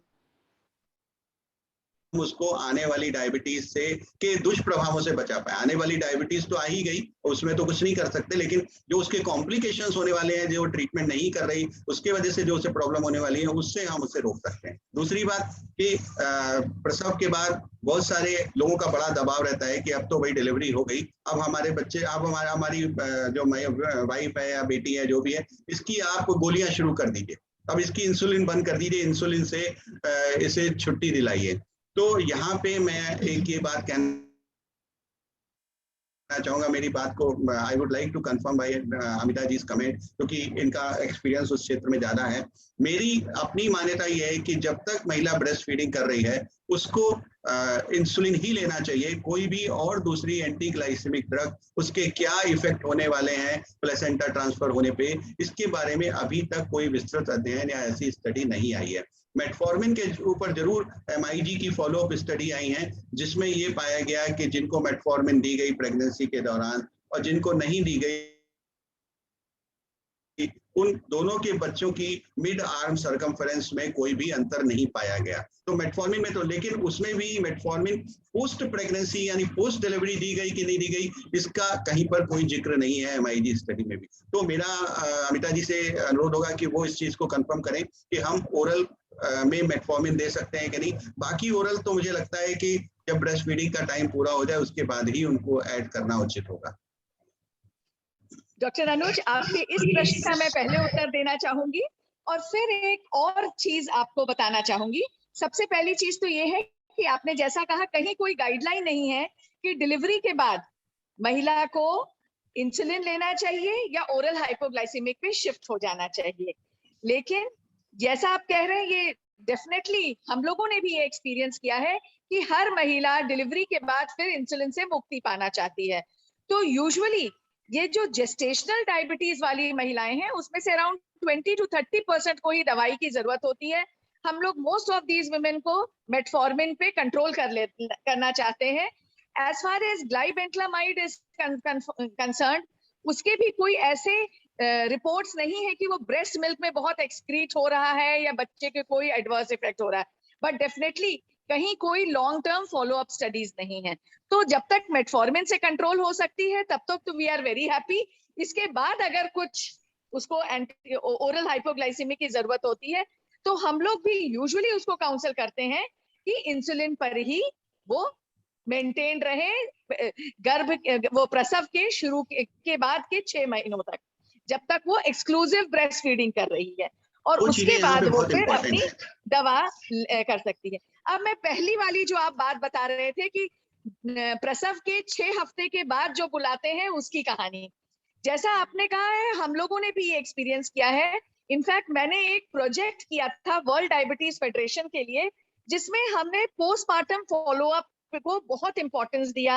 जैसा आपने बताया, हर महिला का पूरा एड्रेस, उससे मतलब आधार कार्ड भी मैं रख लेती थी, एड्रेस भी पूरा लिखा जाता था, उसके घर में जितने टेलीफोन होते थे सारे हम लोग रख लेते थे, सारे नंबर नोट कर लेते थे, और सब पे हमने SMS भी डाला, व्हाट्सएप मैसेजेस भी डाले।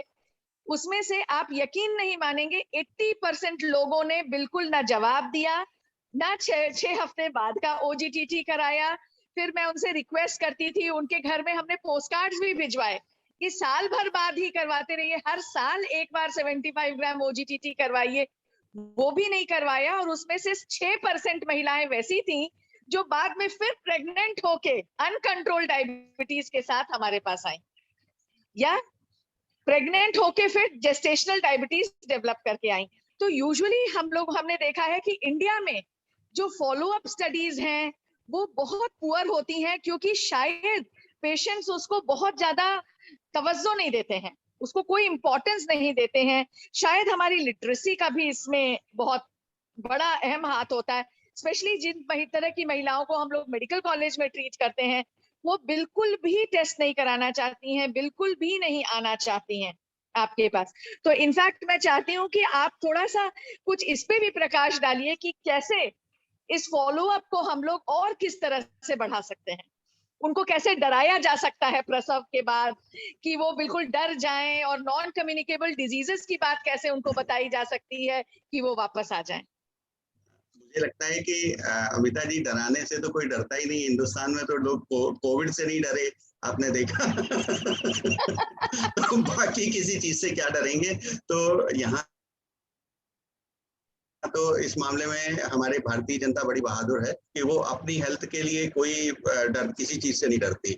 लेकिन यहाँ पे 2-3 चीजें हम लोग को करना बहुत जरूरी है। आप बिल्कुल सही बात करेंगे कि आप जिस पॉपुलेशन को ट्रीट करती हैं मेडिकल कॉलेज में बैठ के, उसको समझाना बहुत डिफिकल्ट होता है। लेकिन फिर भी उस पॉपुलेशन को काफी हद तक इसलिए समझा सकते हैं क्योंकि जो आप बता रही हैं या जो हम बता रहे हैं उनको बस उतना ही पता है, लेकिन और जो दूसरी पॉपुलेशन है जिसको कि हम प्राइवेट प्रैक्टिशनर ट्रीट करते हैं, वो तो गूगल से भी पढ़ के आते हैं, वो तो तमाम तरीके के और दूसरे लिटरेचर से, व्हाट्सएप यूनिवर्सिटी से भी पढ़ के आते हैं, और उसके बाद वो सारा ज्ञान हमें भी देने की कोशिश करते हैं। हम अगर उनको 15 मिनट का कुछ उनका कोई सेशन लेना चाहें या उनको बताना चाहें कि क्या करना है क्या नहीं करना, उससे ज्यादा वो हमें बता देते हैं उस बीच में कि डॉक्टर साहब फलानी जगह हमने ये पढ़ा था, फलानी जगह ये सुना था। तो ये एक इंफॉर्मेशन, आजकल का इंफॉर्मेशन टेक्नोलॉजी का दौर है, इसमें लोगों के पास इतनी इंफॉर्मेशन है कि उसमें ये छांटना बड़ा मुश्किल है कि कौन सी सही है और कौन सी गलत है। अभी आजकल जो हम लोग मॉडर्न मेडिसिन वाले डॉक्टर हैं, उनके ऊपर भी लोग एक प्रश्न चिन्ह लगाने की कोशिश कर रहे हैं कि पता नहीं ये सही बात कह रहे हैं कि नहीं कह रहे हैं। अभी भी बहुत सारे लोगों ने ऐसा कहना शुरू कर दिया कि साहब जो हमारे प्राचीन ग्रंथों में लिखा हुआ है या जो और दूसरे लोग कहते हैं वही सही है। लेकिन हमेशा हमें लोगों को ये समझाने की कोशिश करनी चाहिए कि जो विज्ञान है वो एक बढ़ती हुई चीज है। जो प्राचीन काल में हमारे जो पूर्वज थे, वो उनको जब कपड़े का या ज्ञान नहीं था, उनको ये ज्ञान नहीं था कि कपास से कपड़ा बनता है, तो वो पत्ते लपेटते थे। पर आजकल के समय में हम थोड़ी पत्ते लपेट सकते हैं। तो हमने जो तरक्की हासिल करी है उस तरक्की के साथ हमें चलना होगा, ना कि हम 100 साल या 500 साल पुराने युग में जाकर के उस तरीके से जीना शुरू करें। दूसरी बात यह है कि जहां तक इंसुलिन की बात है, इंसुलिन एक बुरी चीज है, इस बात को लोगों के मन से निकालना जरूरी है। डॉक्टर्स को भी जरूरी है और डॉक्टर और पेशेंट के रिलेटिव्स को भी जरूरी है। अभी आजकल पेनलेस इंसुलिन अवेलेबल हो गई है हर जगह। अब इंसुलिन लगाने में कोई दर्द नहीं होता, सिर्फ उतना ही एहसास होता है इंसुलिन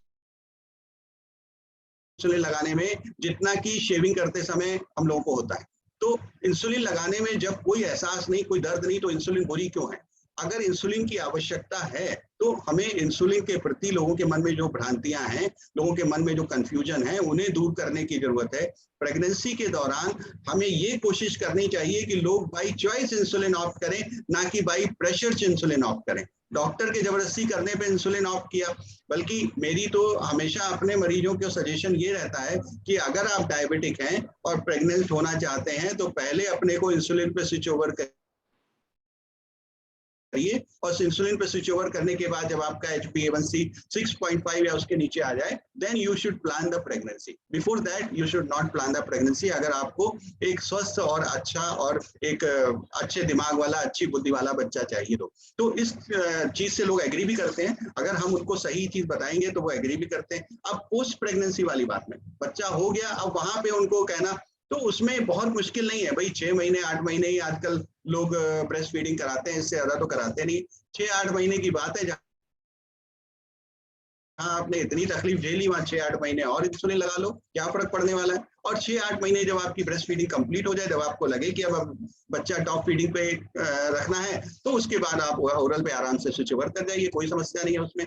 अब जो तीसरी वाली जो आपकी प्रॉब्लम है कि कैसे उनको बुलाया जाए, तो बुलाने के लिए तो हम लोग अक्सर जो प्री प्रेगनेंसी या प्री डिलीवरी काउंसलिंग होती है वही काम आती है, क्योंकि डिलीवरी के बाद तो वो कोई मौका ही नहीं देते आपको किसी तरह की काउंसलिंग करने का।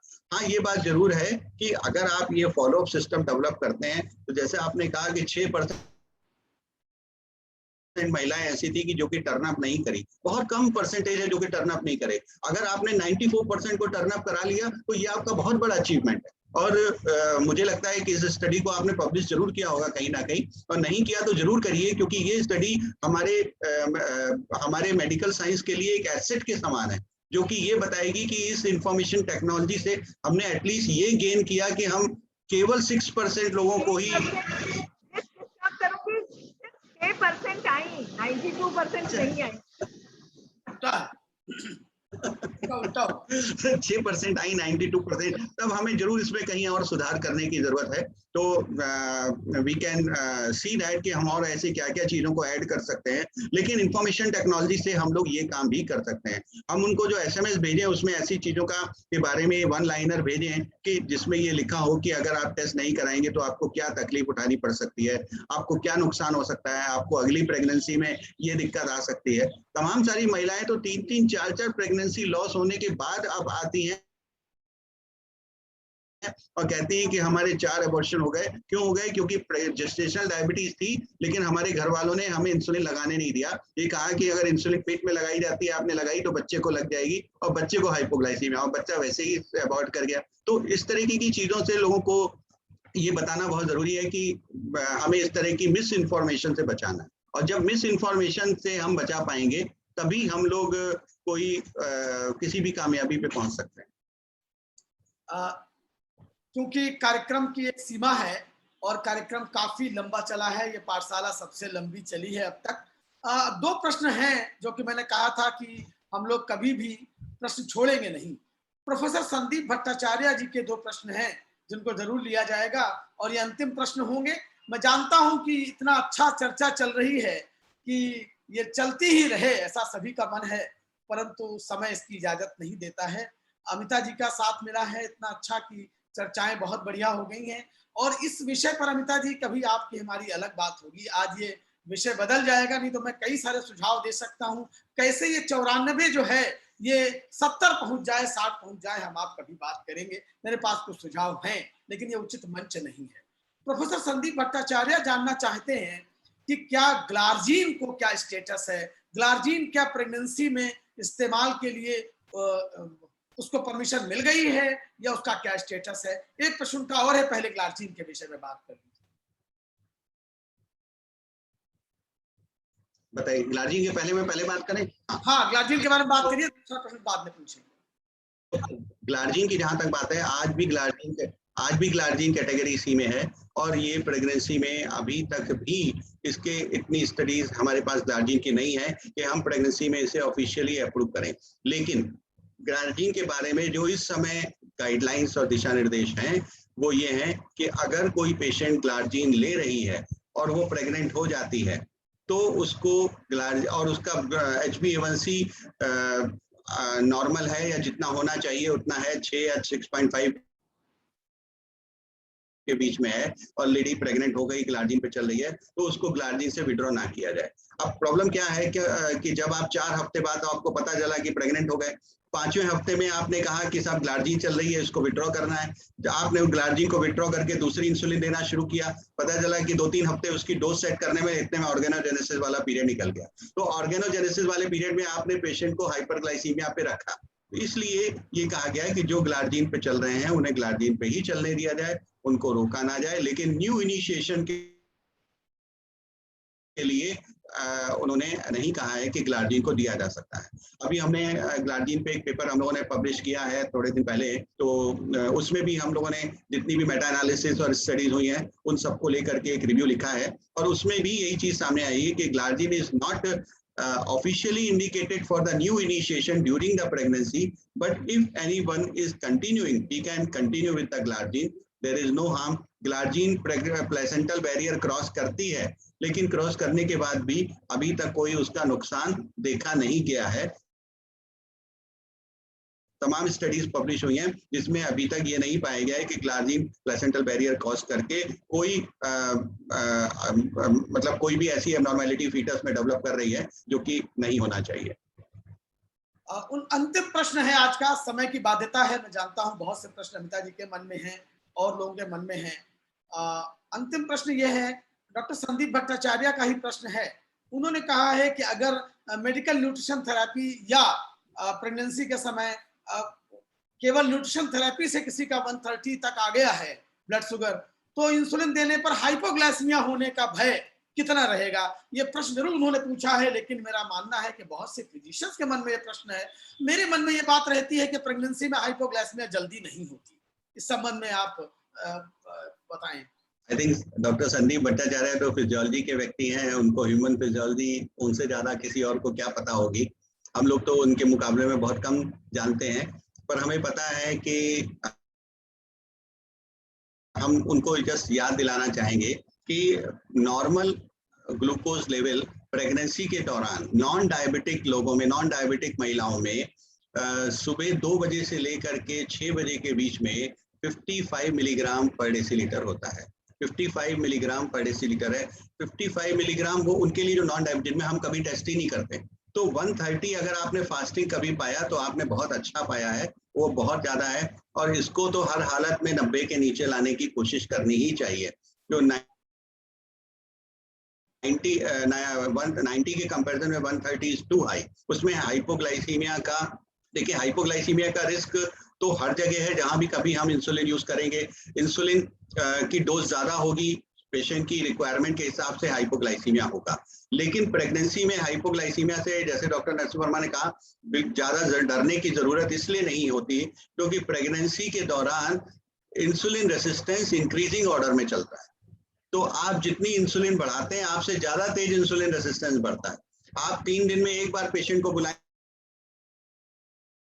और उसकी इंसुलिन बढ़ाएंगे, लेकिन इंसुलिन रेसिस्टेंस रोज के रोज बढ़ रहा है। तो इंसुलिन रेसिस्टेंस हमारी गति से ज्यादा तेज चलता है, इसलिए हाइपोग्लाइसीमिया के इंसिडेंसेस प्रेगनेंसी के दौरान बहुत कम देखने को मिलते हैं, बहुत कम सुनने को मिलते हैं। यहाँ तक कि लोगों का ब्लड शुगर 55-60 तक भी आता है, तभी भी उन्हें सिम्टम्स अराइज नहीं होते। और 55 उसका नॉर्मल है मिडनाइट ग्लाइसीमिक लेवल के रूप में। तो अगर आप पूरे 24 घंटे का उसका ब्लड शुगर लेवल का प्रोफाइल देखें नॉन डायबिटिक प्रेगनेंसी में, तो वो इस तरीके से होता है और इसलिए 130 पे घबराने की कतई जरूरत नहीं। बहुत बहुत धन्यवाद प्रोफेसर अनुज माहेश्वरी। तो मुझे लगता है कि अब हम कार्यक्रम को समाप्ति की तरफ बढ़ रहे हैं, तो मैं अपनी तरफ से प्रोफेसर अनुज माहेश्वरी को धन्यवाद देना चाहूंगा। हमारे जो 50-55 लोग जुड़े, उन सभी लोगों को हृदय से धन्यवाद देना चाहूंगा। प्रोफेसर अमिता पांडे जी के बहुमूल्य योगदान मैं सराहना करना चाहूंगा, उनको मैं भूरी भूरी प्रशंसा करना चाहूंगा। और अगर हमारे सेक्रेटरी संजय जी हों तो मैं उनसे आग्रह करूंगा कि वो ऑफिशियली थैंक्स कहें, और नहीं तो फिर आज की सभा हम यही समाप्त करेंगे। और आप सभी लोग पाठशाला में जुड़े। 21 तारीख को अगली पाठशाला का अगली एपिसोड होगा और इसी तरह पाठशाला चलेगी, हम सभी का ज्ञानवर्धन होगा। मैं तो बहुत सीख रहा हूँ, मैं पाठशाला का एक विद्यार्थी के रूप में काफी कुछ सीख रहा हूँ। तो मैं इसको अब पूरी तरह से समाप्त करने के पहले एक प्रश्न शायद और था, कोई मैं देख रहा था कि शायद मिल जाता, लेकिन दिख नहीं रहा है आज के नंबर पर। खैर कोई बात नहीं। तो मुझे लगता है कि डॉक्टर संजय मरीज देखने लगे हैं, वो दूसरी अपने नाबार्ड वाली क्लिनिक पहुंच चुके हैं। तो इसलिए मैं ही धन्यवाद देता हूं आप सभी को एक बार फिर से, हृदय से धन्यवाद प्रोफेसर अमिता पांडे जी, प्रोफेसर अनुज माहेश्वरी जी, आज की पाठशाला के लिए आप सभी को बहुत बहुत धन्यवाद। आज हम लोग यहीं पर समाप्त करते हैं। नमस्कार। Bye bye.